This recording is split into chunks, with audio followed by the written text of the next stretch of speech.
कैसे बताए के मरले बाई ऐसे मुअली के मार कौन उन्नतिया हते यार बोला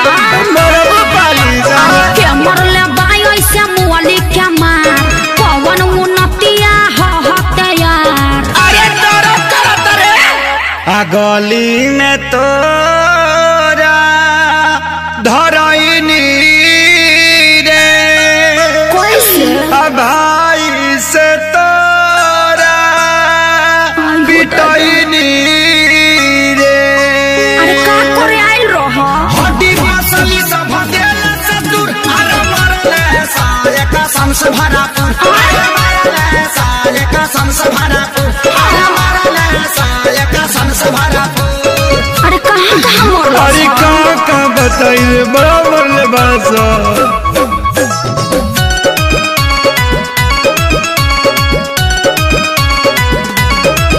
मुँह खोला होट बलेटवा खिया दी अब नय राजा हरदी पिया दी। 45 मरद नहीं झरला पानू न गारा बात मीठा मीठा जानी कारा।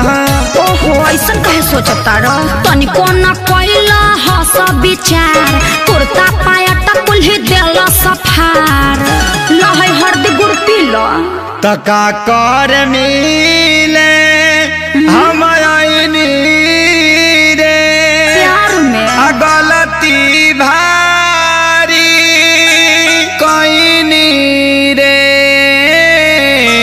चुप रहो सब ठीक हो जाई।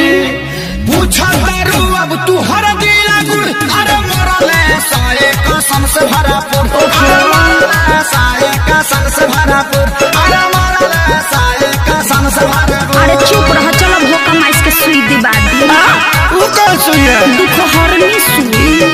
अच्छा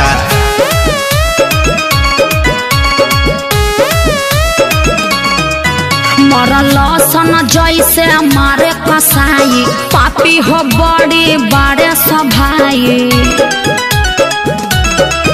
जनता रे खेसारी सभन के सब खेला है बचन के माने के नहीं मोहब्बत में हार ठीक नहीं कोइला सभाई हमार।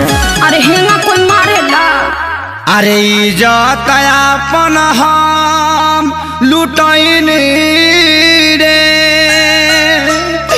आ सोनू के बात में पड़क गईनी रे। रहे के बायब तो तोरा से दूर अरे मरले साले का संस भरापुर अच्छा चुप रह। मरले